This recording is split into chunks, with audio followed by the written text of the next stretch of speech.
আসসালামু আলাইকুম ওয়া রাহমাতুল্লাহ। রাতের টক শো, পত্রিকার পাতা, রাজপথ, সব জায়গায় উত্তাল, উত্তপ্ত ভাস্কর্য ইস্যুতে প্রগতিশীল বন্ধুরা একটি সবক আমাদেরকে দিতে চাচ্ছেন। ভাস্কর্য আর মূর্তি এক নয়। বাংলা একাডেমির অভিধান খুলে দেখুন, ভাস্কর্যের অর্থ লেখা রয়েছে প্রস্তর, মানে পাথর খোদাই করে যে মূর্তি নির্মিত হয় তাকেই ভাস্কর্য বলে। কিন্তু প্রগতিশীল বন্ধুরা এটি আড়াল করতে চাচ্ছেন।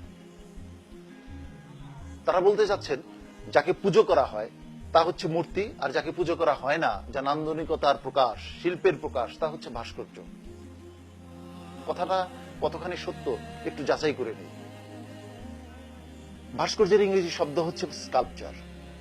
আরেকটি শব্দের কথা আমরা জানি, স্ট্যাচু। স্ট্যাচু শব্দের অর্থ হচ্ছে মূর্তি। আচ্ছা বলুন তো, আমেরিকার যে স্ট্যাচু অফ লিবার্টি, এটি কি মূর্তি না ভাস্কর্য? প্রগতিশীল বন্ধুরা কি জবাব দেবেন? প্রগতিশীল বন্ধুরা যখন আমেরিকা যান, ওই স্ট্যাচু অফ লিবার্টির সামনে কি সেজদা করেন, পুজো করেন? নিশ্চয়ই না। স্ট্যাচু অফ লিবার্টি, এটিকে মূর্তি বলা হচ্ছে। অতএব যা মূর্তি তাই ভাস্কর্য। হ্যাঁ, যা বিমূর্ত, যেটা আকার নেই, সুস্পষ্ট বোঝা যায় না, সেটা ভাস্কর্য। সেটাকে আপনি মূর্তি না বললেও চলে।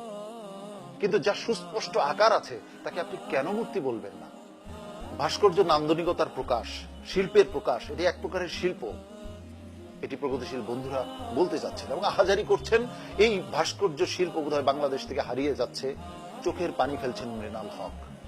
আমিও মেনে নিচ্ছি ভাস্কর্য এক প্রকারের শিল্প, কিন্তু সব শিল্পই কি আমাকে গ্রহণ করতে হবে?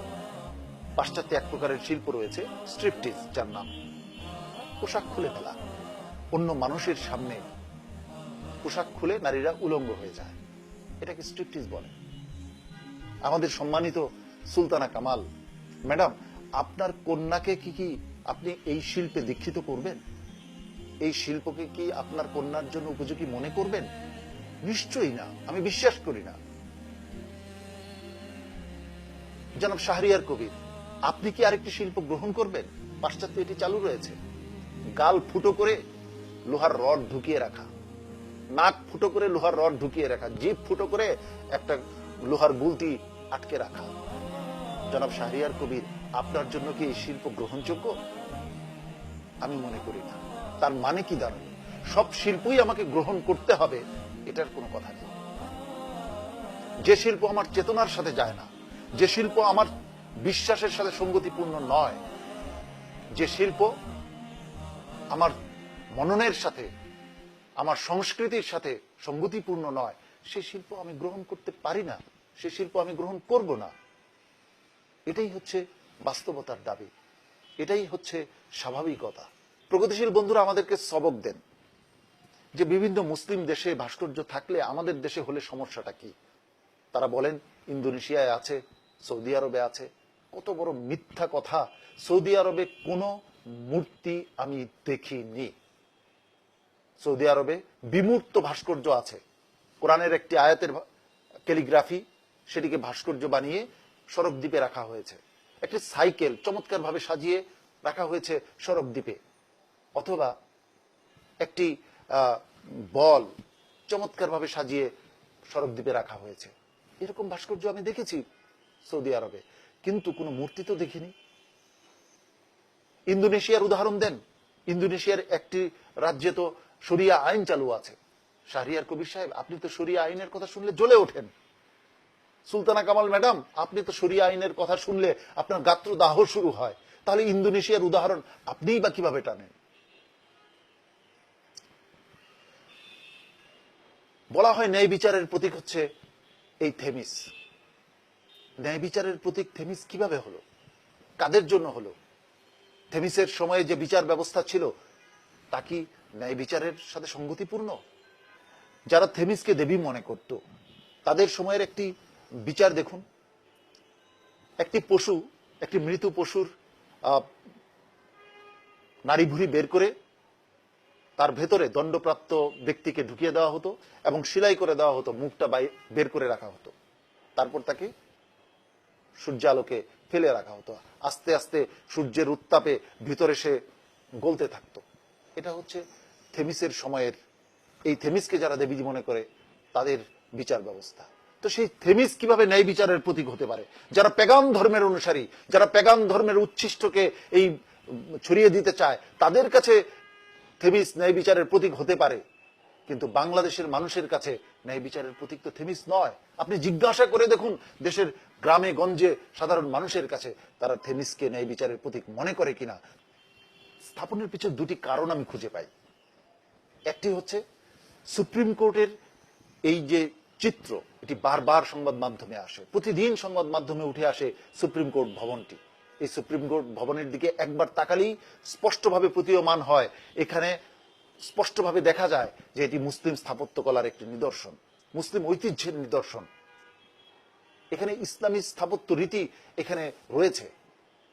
এটাকে ম্লান করে দেওয়ার জন্য তার সামনে একটি মূর্তি দাঁড় করে দেওয়া হলো, আরেকটা জিনিসকে ঢেকে দেওয়ার জন্য এই মূর্তি দাঁড় করানো হয়েছিল, সেটি হচ্ছে সুপ্রিম কোর্ট দেয়ালে একটি বাংলাদেশের মানচিত্র আছে, সবুজ সেই মানচিত্রটি মুছে দেওয়ার জন্য এই প্রতিমাটি দাঁড় করানো হয়েছিল। প্রিয় দর্শক, আমাদের প্রগতিশীল বন্ধুরা সবক দিতে চান, চেতনা সঞ্চারের জন্য ভাস্কর্যের প্রয়োজন আছে। ভাস্কর্য না থাকলে আমরা মুক্তিযুদ্ধ সম্পর্কে কিভাবে জানবো? ভাস্কর্য না থাকলে আমরা ন্যায় বিচার সম্পর্কে কিভাবে চেতনা লাভ করব? এই জাতীয় কথা আমাদের প্রগতিশীল বন্ধুরা টক শো গুলোতে গভীর রাতে আমাদেরকে খয়রাত করেন। সারা পৃথিবীতে যে মানুষটির আদর্শ সবচেয়ে বেশি অনুসৃত হয়, যাকে প্রতিদিন স্মরণ করা হয়, যার আদর্শ, যার সুন্নাহ অনুসরণ করা হয়, সেই রাসূল করিম সাল্লাল্লাহু আলাইহি ওয়াসাল্লামের একটি ভাস্কর্যও কি সারা পৃথিবীতে রয়েছে? একটি মূর্তিও কি রয়েছে? তাহলে তার চেতনা কি হারিয়ে গেছে? নিশ্চয়ই না। অথচ চিন্তা করে দেখুন, এই থেমিসের একজন অনুসারীও কিন্তু নাই, একজন পূজারীও পৃথিবীতে খুঁজে পাবেন না। তার ভাস্কর্য আছে কিন্তু পূজারী নাই, অনুসারী নাই। আর যার ভাস্কর্য নেই, তার চেতনা রয়েছে, তার আদর্শ রয়েছে, তার অনুসারীও রয়েছে। অতএব ভাস্কর্য চেতনা বিকয় না। ভাস্কর্য চেতনা বিকয় কাকের কাছে? লক্ষ্য করে দেখবেন ওই ভাস্কর্যগুলির মাথার উপরে কাক বসে এবং মল ত্যাগ করে। কাকের কাছে অত্যন্ত চেতনাদায়ক, চেতনা সঞ্চারক হচ্ছে ভাস্কর্য। আমরা বিভিন্ন অন্য ধর্মাবলম্বীদের যে প্রতিমা রয়েছে, তাদের প্রতিমার ব্যাপারে একটি কথাও কিন্তু এখানে বলিনি। তাদের প্রতিমা তাদের কাছে সম্মানের পাত্র, আমরাও তাকে অসম্মান করব না, কিন্তু তাদের প্রতিমা, তাদের উপাস্য থাকবে তাদের উপাসনালয়ে, প্রকাশ্য রাজপথে নয়। প্রিয় দর্শক, এই ভাস্কর্যের সংস্কৃতি কারা ছড়িয়ে দিচ্ছে? কি তাদের উদ্দেশ্য? ভাস্কর্যের সংস্কৃতি ছড়িয়ে দেওয়ার পেছনে একটি সুনির্দিষ্ট উদ্দেশ্য রয়েছে, বেশ কয়েকটি উদ্দেশ্য রয়েছে। তার মধ্যে একটি প্রথম উদ্দেশ্যের কথাটি আমি আপনাদেরকে বলতে চাই। ঢাকা শহর মসজিদের শহর হিসেবে সারা বিশ্ব জানে। এখানে যদি ৫,০০০ মূর্তি বিভিন্ন জায়গায় স্থাপন করে দেওয়া যায়, তাহলে গিনেস বুকে স্থান পাবে। ঢাকা হচ্ছে মূর্তির শহর, সারা বিশ্ববাসী চিনবে ঢাকাকে মূর্তির শহর হিসেবে। আপনার সন্তান ভবিষ্যতে পৌত্তলিকতার বিরুদ্ধে তার কোনো চেতনা থাকবে না। সে ঘর থেকে বের হয়ে যখন ডানে দেখবে মূর্তি, বামে দেখবে মূর্তি, একসময় সে মূর্তিকে শ্রদ্ধা করতেও শিখবে। যেমন এখন অনেকেই প্রতিকৃতির সামনে ১ মিনিট দাঁড়িয়ে শ্রদ্ধা প্রদর্শন করেন, তাকে ফুল দিয়ে সম্মানিত করেন, ঠিক তেমনি আপনার সন্তানও এই মূর্তিদেরকে সম্মানিত করবে, তাদের সামনে দাঁড়িয়ে চেতনা লাভের চেষ্টা করবে। অতএব মুসলমানদের ইমান থেকে দূরে সরানোর জন্য এই চক্রান্ত করা হচ্ছে। আরেকটি উদ্দেশ্য রয়েছে। সে উদ্দেশ্যটি কি? একটি ইজম এই মাটিতে ছড়ানোর চেষ্টা করা হচ্ছিল বহুদিন পূর্ব থেকে, কিন্তু তারা সফল হতে পারেননি। কারণ এদেশের মানুষ ইসলামের সাথে ওতপ্রোতভাবে জড়িত, ইসলামের শেকড় এ মাটির অনেক গভীরে প্রথিত। অতএব তারা ইসলামকে আফিমের সাথে তুলনা করে এখানে রাজনৈতিক সাফল্য অর্জন করতে পারেননি। আমার বামপন্থী বন্ধুরা ইসলামের বিরুদ্ধে কথা বলে এখানে সফলতা পাননি। এখন ইসলাম থেকে এদেশের মানুষকে দূরে সরিয়ে দিয়ে তাদের ইজম প্রতিষ্ঠার চেষ্টা করছেন। যারা এই ভাস্কর্যের পক্ষে উচ্চকণ্ঠ, খেয়াল করে দেখুন তাদের প্রত্যেকের সুতো বাঁধা হচ্ছে এই কমিউনিজমের সাথে।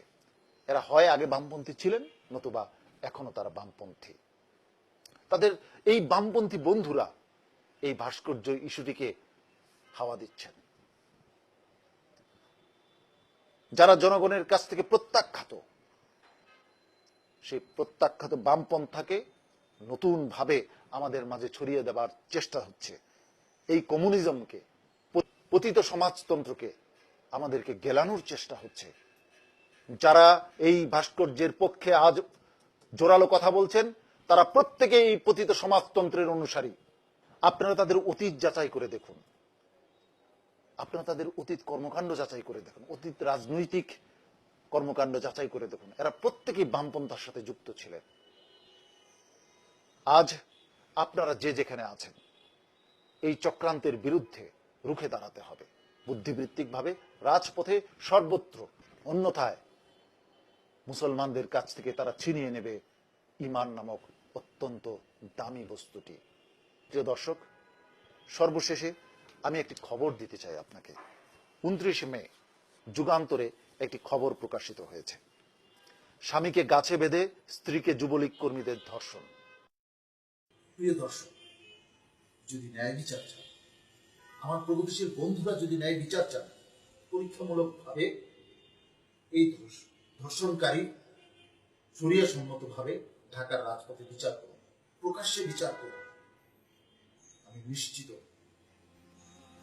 আমি গ্যারান্টি দিয়ে বলতে পারি, 3 মাসের মধ্যে বাংলাদেশের ধর্ষণ 90% কমে যাবে। মূর্তি স্থাপন করে এই ধর্ষিতার বিচার, ন্যায় বিচার যদি প্রতিষ্ঠা করতে হয়, মূর্তি স্থাপন করে নয়, বিচার প্রতিষ্ঠা করে, ন্যায় বিচার প্রতিষ্ঠা করে।